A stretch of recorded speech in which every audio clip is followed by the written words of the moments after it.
هادي له وأشهد أن لا إله إلا الله وحده لا شريك له وأشهد أن محمدا عبده ورسوله أما بعد فإن خير الحديث كتاب الله وخير الهدي هدي محمد صلى الله عليه وسلم وشر الأمور محدثاتها وكل محدثة بدعة كل بدعة ضلالة وكل ضلالة في النار اللهم صل على محمد وعلى آل محمد كما صليت على إبراهيم وعلى آل إبراهيم إنك حميد مجيد اللهم بارك على محمد وعلى آل محمد كما باركت على إبراهيم وعلى آل إبراهيم إنك حميد مجيد أعوذ بالله السميع العليم من الشيطان الرجيم بسم الله الرحمن الرحيم رجال صدقوا ما عاهدوا الله عليه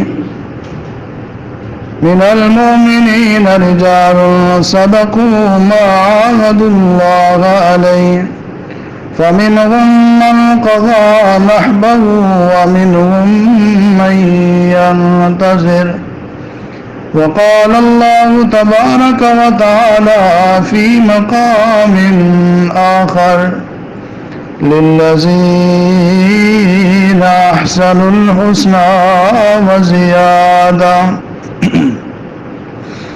ہر قسم کی حمد و ثنا اللہ رب العالمین خالق کل کائنات احکم الحاکمین کی ذات گرامی کے لیے خاص ہے۔ ان گنت لا تعداد بے شمار بے انتہا بے حد اور بے حساب درود و سلام ہو امام کائنات سرور کائنات رحمت کائنات امام الانبیاء سید الانبیاء جناب محمد رسول اللہ صلی اللہ علیہ وآلہ وصحبہ وسلم کی ذات گرامی پر اللہ تعالیٰ کی رحمتیں نازل ہوں تمام مومنین مومنات دین کے خادمین موحدین مسلمین مومنین مجاہدین پر۔ واجب الاحترام معزز سامعین کرام، آج کے خطبہ جمعہ میں آپ کے سامنے امیر المومنین سیدنا عمر بن عبدالعزیز رحمہ اللہ تعالی کے بارے میں گفتگو کی جائے گی کہ وہ کون تھے۔ دعا ہے کہ اللہ رب العزت ہم سب کو ان کی سیرت کے بارے میں سننے کے بعد قرآن و سنت کی روشنی میں ان کے نقش قدم پر چلنے کی توفیق عطا فرمائے۔ آپ سے گزارش ہے کہ کیونکہ آپ جانتے ہیں نیوز سنتے رہتے ہیں کرونا وائرس کے بارے میں، پہلے تو بہت سارے لوگ شکوک و شبہات کے شکار تھے، لیکن اب دیکھ رہے ہیں تقریباً ہر محلے میں اس کے کیس آ رہے ہیں اور یہ وائرس بڑھتا جا رہا ہے۔ اس لیے سب بھائیوں سے گزارش ہے کہ مکمل طور پہ احتیاط کی جائے، ہاتھ پاؤں ملانے سے اجتناب کریں اور اسی طرح فاصلہ برقرار رکھیں، ہاتھ پاؤں ملانے سے اجتناب کریں، اور صف میں بھی آپ ساتھی بیٹھے ہوئے ہیں جہاں فاصلہ کم ہے فاصلہ زیادہ کر لیں، اور نہیں تو دو بندوں کے درمیان ایک آدمی کی جگہ ایک مصلی کی جگہ خالی کر لیں۔ طاہر صاحب کہاں ہیں؟ آپ ذرا چیک کریں یہاں ہر صف میں جہاں جگہ کم ہو۔ پہلے تو بہتر یہ ہے کہ آپ ساتھی خود احتیاط کریں، جہاں جگہ آپ کو کم نظر آتی ہے کوئی ساتھی آگے پیچھے ہو جائے۔ من احیاها فکأنما احیا الناس جمیعا، جس نے ایک جان بچائی اس نے پوری انسانیت کو بچایا۔ رسول اللہ صلی اللہ علیہ وسلم پر اللہ نے جو قرآن کریم نازل کیا اسی میں یہ احتیاط ہے، وَلَا تُلْقُوا بِأَيْدِيكُمْ إِلَى التَّهْلُكَةِ، اپنے ہاتھوں کے ساتھ اپنے آپ کو ہلاکت میں مت ڈالو۔ اور